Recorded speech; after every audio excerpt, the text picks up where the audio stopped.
Everyone, welcome to my channel. আশা করি তোমরা সবাই খুব ভালো আছো। আজকে আমি তোমাদের জন্য একটা নতুন রেসিপি নিয়ে চলে এসেছি, সেটা হলো রসমালাই। এখানে 1 লিটারের মতো দুধ রয়েছে। কাঁচা দুধটাকে প্রথমে ফুটিয়ে নিতে হবে, ভালোভাবে একটু অনেকক্ষণ নাড়াচাড়া করতে হবে। তারপর সেই দুধটাকে ছানা করতে হবে। তো তার জন্য ভিনিগার না হলে লেবুর রস তোমরা ব্যবহার করতে পারো। আমি এখানে ভিনিগার ইউজ করছি। 1 চামচের মতো ভিনিগার প্রথমে দিয়ে দিলাম, তারপর ভালোভাবে নাড়াচাড়া করছি। দেখতে হবে ছানাটা কাটছে কি না।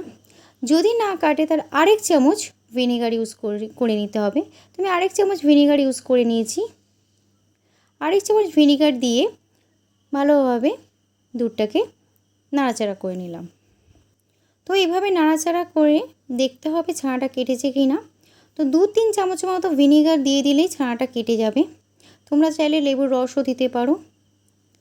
দেখো ছানাটা হয়ে এসেছে, একদম ছানা হয়ে গেছে, ছানা রেডি। নাড়িয়ে নাড়িয়ে দিয়ে দেখছি, দেখো একটু নাড়াতে হবে। ছানা রেডি। এবার একটা সাদা সুতির কাপড়ের মধ্যে ছানাগুলোকে ছেঁকে নিতে হবে। যে কোনো সাদা সুতির কাপড়, আমি একটা রুমাল ইউজ করেছি। সাদা ধোয়া সাদা সুতির কাপড়ের মধ্যে ছানাগুলোকে ছেঁকে নিতে হবে। তারপর এইভাবে ছানার জলগুলোকে বের করে দিতে হবে। ছানার মধ্যে জল থাকলে কিন্তু কোনোভাবেই ভালোভাবে ছানার বল তৈরি করা যাবে না। ছানার জলটাকে খুব ভালোভাবে ছেঁকে ফেলতে হবে। দেখো এই প্রসেসে আমি ছানার জলগুলোকে অনেকবার করে ছেঁকে ছেঁকে ফেলছি। অনেকগুলো ছানার জল পড়ছে।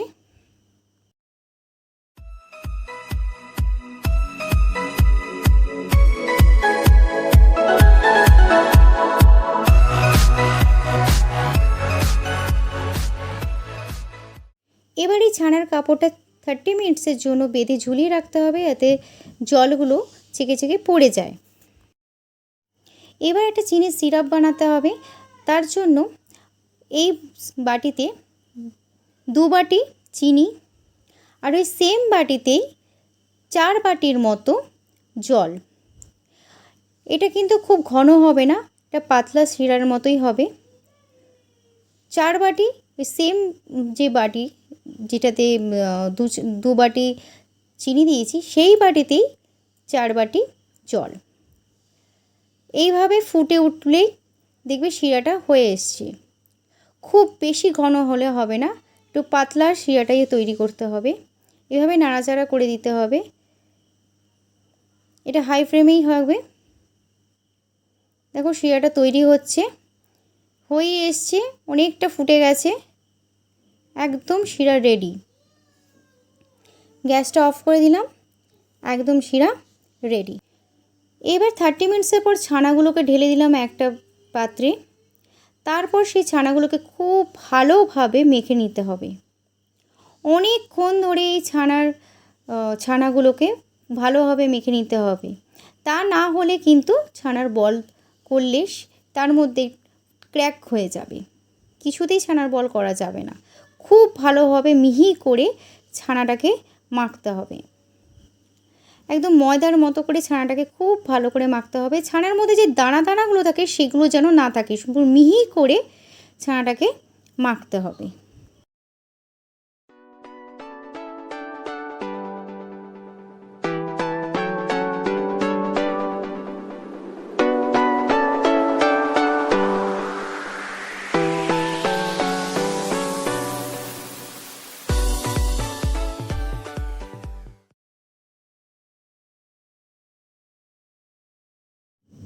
ছানাটা মাখা হয়ে গেছে, একদম মিহিভাবে ছানাটা মেখে নিয়েছি।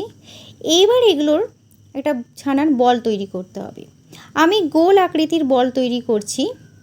তো তোমরা চাইলে ল্যাংচার মতো লম্বা লম্বাও করতে পারো, আবার চ্যাপটাও করতে পারো। আমি এইভাবে গোল আকৃতির বলটা তৈরি করছি। হালকা হাতে ঘুরিয়ে ঘুরিয়ে এই বলগুলো তৈরি করতে হবে। এই প্রসেসেই সব কটা বল তৈরি করতে হবে।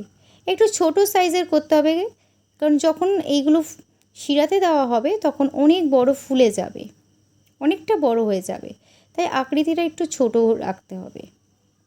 তো এই প্রসেসেই সব কটা বল আমি তৈরি করে নিয়েছি।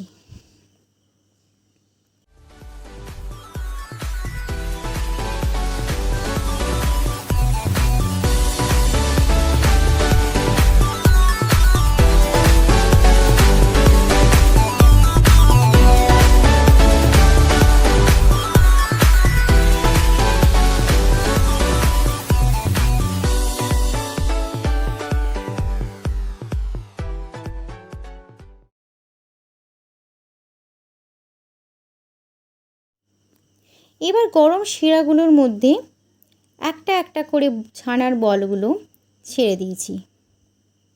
শিরাটাকে গরম করে নিতে হবে, ঠান্ডা শিরার মধ্যে দিলে হবে না।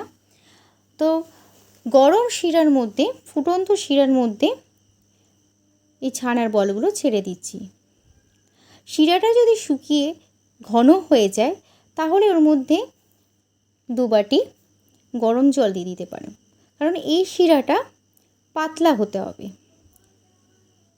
দেখো এই ছানার বলগুলো এবার গরম শিরার মধ্যে দিয়ে দিয়েছি। এগুলো ফুটতে থাকবে।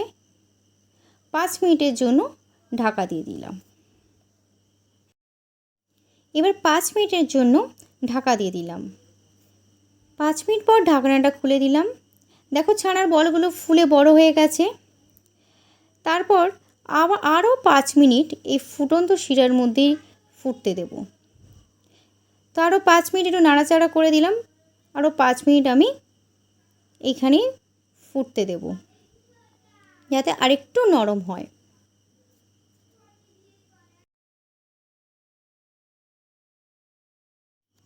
এবার নেক্সট স্টেপে চলে যাব। কাঁচা দুধ রয়েছে এখানে, সেই দুধটাকে ক্ষীর বানাতে হবে। তো আগে ফুটিয়ে নিতে হবে দুধটাকে। দেখো আমার দুধটা ফুটে গেছে। তারপর খুব ভালোভাবে নাড়তে হবে, অনেকক্ষণ দুধটাকে ভালোভাবে নাড়তে হবে, নাড়াচাড়া করতে হবে। ক্ষীর বানাতে হবে তো তো তার জন্য খুব ভালোভাবে নাড়াতে হবে, নাড়িয়ে একদম শুকিয়ে নিতে হবে। তো এর মধ্যে আমি কিছু এলাচ গুঁড়ো করে দিলাম। কিছু এলাচের গুঁড়ো দিয়ে দুধটার মধ্যে দিয়ে নাড়াচাড়া করতে লাগলাম। খুব সুন্দর একটা গন্ধ বেরোয়, এই এলাচের গুঁড়ো দিলে খুব সুন্দর একটা স্মেল বেরোয়। তার মধ্যে আমি কিছু কেশর দিয়ে দিলাম, কালারটা খুব সুন্দর আসবে। দেখো কালারটা চলে আসছে, খুব সুন্দর একটা কালার আসবে। আমার ক্ষীর হয়েই যাচ্ছে, দেখো একদম ক্ষীর হয়ে গেছে শুকিয়ে। এর মধ্যে কিছু পেস্তা আর কিছু কাজু কুচি করে দিলাম, দিয়ে অনবরত নাড়তে থাকবো। আর মনে রাখতে হবে যে সিম করে রাখতে হবে, খুব হাই ফ্লেমে করলে হবে না। তারপর যে যেরকম মিষ্টি খায় সেই অনুযায়ী চিনি দিয়ে দিতে হবে। আমি অল্পই চিনি দিয়েছি। তারপর অনবরত কিন্তু এটা নাড়তে হবে। দেখো ক্ষীর হয়ে এসছে, অনেকটা দুধ শুকিয়ে একদম ক্ষীর হয়ে গেছে। তো এর মধ্যে এবার ওই ছানার বলগুলো দিয়ে দিতে হবে। ছানার বলগুলো দেওয়ার আগে শিরা থেকে কিন্তু ছেঁকে তুলতে হবে। আমি এখানে ছেঁকেই তুলেছি, তারপরেও কিছু রস থাকে, সেই রসটাকে একদম ছেঁকে তারপর ওই ক্ষীরের মধ্যে দিয়ে দিচ্ছি।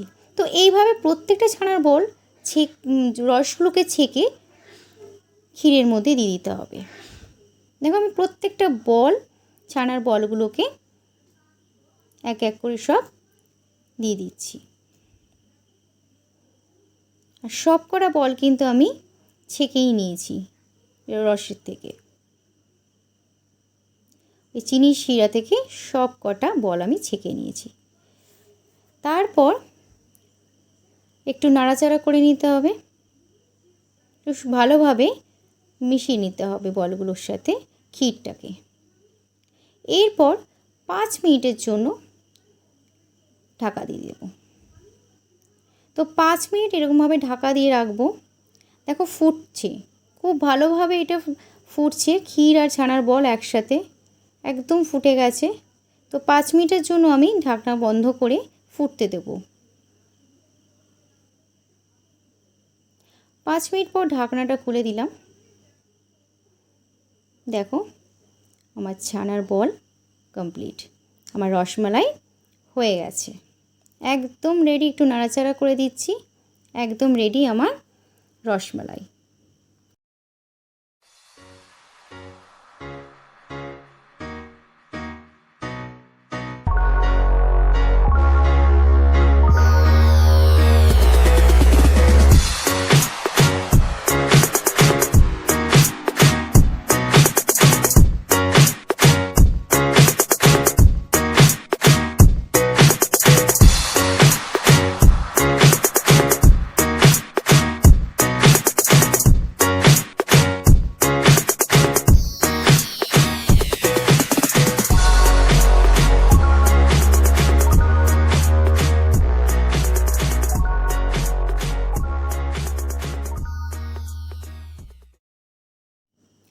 আশা করি তোমাদের সবার খুব ভালো লেগেছে এই রেসিপিটা। ভালো লাগলে লাইক, কমেন্ট, শেয়ার করতে ভুলো না। সাবস্ক্রাইব করে চ্যানেলটিকে আমার পাশে থেকো। যারা আজকে নতুন ভিডিওটা দেখছো তারা প্লিজ আমার এই চ্যানেলটিকে সাবস্ক্রাইব করে আমার পাশে থেকো। আবার চলে আসবো একটা নতুন ভিডিওর সাথে। ভালো থাকবেন, সুস্থ থাকবেন। আজকের মতো বাই বাই।